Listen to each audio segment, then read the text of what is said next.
Un buen padre siempre dará buenos consejos a sus hijos. El padre que no da buen consejo a su hijo o hijos no puede ser calificado como un buen padre. Así es en la vida diaria, en la vida cotidiana, en nuestra cultura, en nuestra sociedad. El buen padre se caracteriza por dar buenos consejos a su hijo. Soy Luis Carballosa. Hoy comento con vosotros en Segunda Timoteo, la segunda epístola de Pablo a Timoteo, capítulo 1, versículos 13 al 18. El apóstol Pablo está en la cárcel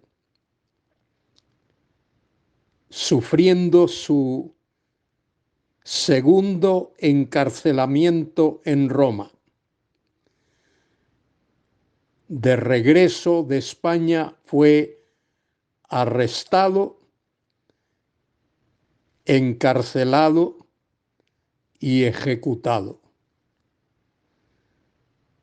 El Imperio Romano evidentemente no podía resistir el ímpetu evangelístico y misionero de aquel gran hombre de Dios. Y desde la cárcel le escribe una segunda carta a su hijo espiritual, Timoteo.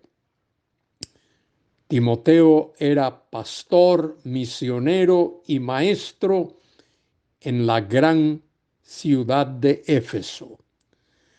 Allí estaba rodeado de herejes, sectas raras, judeo-gnósticas que enseñaban doctrinas, cosas falsas, cosas contrarias a la palabra de Dios y particularmente contrarias al Evangelio de Cristo.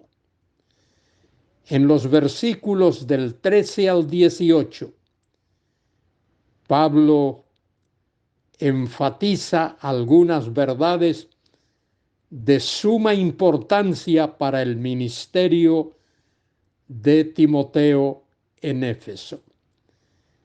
En el versículo 13 le dice: retén la forma de las sanas palabras que de mí oíste.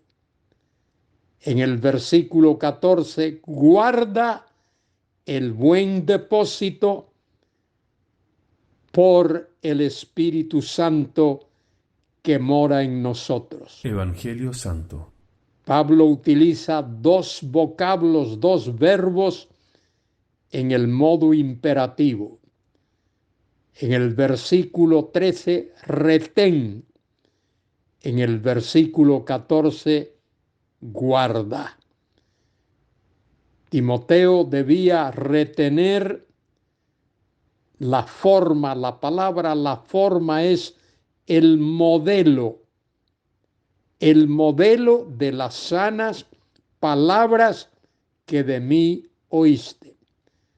Pablo había enseñado a Timoteo, había sido su guía espiritual, su maestro de Biblia, de teología, de doctrina. Pablo dice: las palabras que oíste de mí en la fe y amor que es en Cristo Jesús.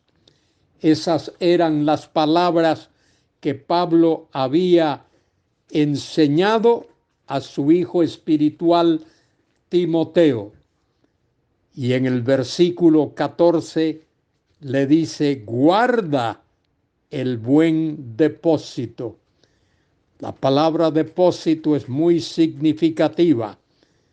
Depósito, como lo que uno deposita en una caja fuerte o en un banco. Guarda el buen depósito por el Espíritu Santo que mora en nosotros.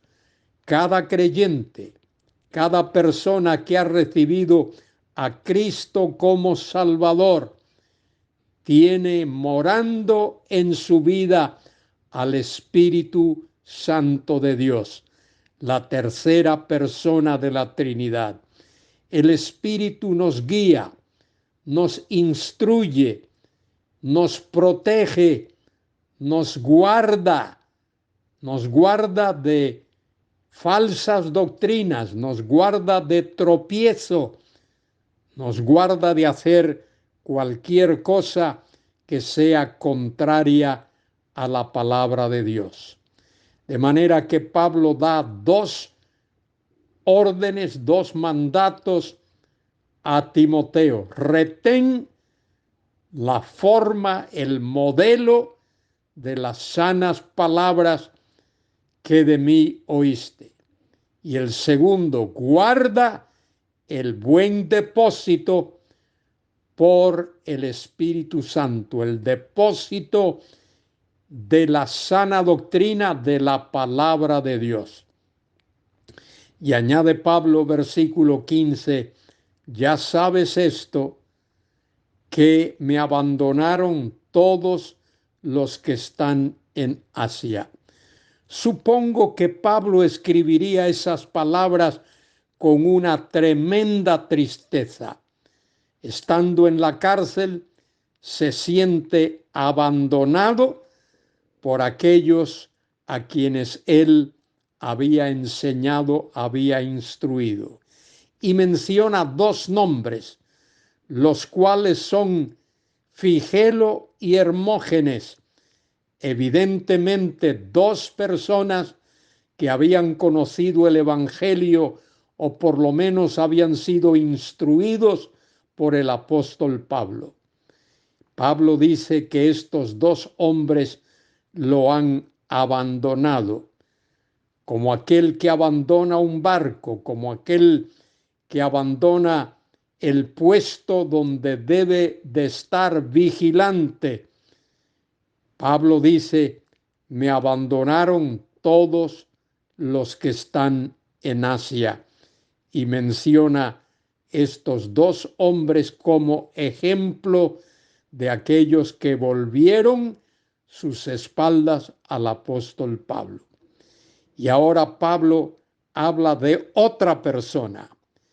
Tenga el Señor misericordia de la casa de Onesíforo, porque muchas veces me confortó, fue como un bálsamo, dice Pablo, en mi vida, me confortó y no se avergonzó de mis cadenas. Cuando Pablo estaba preso en la cárcel, cuando no muchos iban a verlo, este hombre llamado Onesíforo iba donde estaba Pablo, detrás de las rejas de aquella prisión romana, y confortaba al gran apóstol. Y Pablo dice, no se avergonzó de mis cadenas. Las cadenas ahí representan la prisión, la cárcel donde Pablo estaba. Añade en el versículo 17, sino que cuando estuvo en Roma, me buscó solícitamente y me halló. Me buscó, me siguió la pista, diríamos en nuestro castizo, me buscó solícitamente y me halló. Fue por los diferentes lugares. Seguramente en Roma había diferentes prisiones, porque Roma era una ciudad de 1 millón de habitantes en aquel tiempo. Y este hombre llamado Onesíforo fue de sitio en sitio por todas las cárceles de Roma hasta que encontró a Pablo, sino que cuando estuvo en Roma me buscó solícitamente y me halló. Y Pablo añade: concédale el Señor que halle misericordia cerca del Señor en aquel día. Aquel día se refiere al día cuando Cristo venga a buscar a su iglesia, cuando la iglesia, todos los creyentes en Cristo, tengan que comparecer delante del tribunal de Cristo para recibir los premios, galardones, coronas, si son dignos de ellos, por haber honrado al Señor, o nada si no hicieron nada. ¿Y cuánto nos ayudó en Éfeso? Tú lo sabes mejor. Timoteo sabía bien, Timoteo conocía bien la persona de Onesíforo y todo lo que había hecho por el apóstol Pablo. Querido hermano, querida hermana, tú y yo tenemos una tremenda responsabilidad en la iglesia, hacia nuestros pastores, hacia nuestros misioneros, de orar por ellos, de cuidarlos, de proveer para sus necesidades, como hizo Onesíforo con el apóstol Pablo, y no seguir el mal ejemplo de Figelo y Hermógenes, que dieron sus espaldas al apóstol. Quiera Dios bendecirte, querido hermano, querida hermana, para que seas un fiel siervo, una fiel sierva de Dios, que extiendas tu mano hacia aquellos que sirven fielmente al Señor. Retén la forma de las sanas palabras y guarda el buen depósito que el Espíritu Santo ha puesto en tu vida. Que Dios te bendiga ricamente. Amén y amén.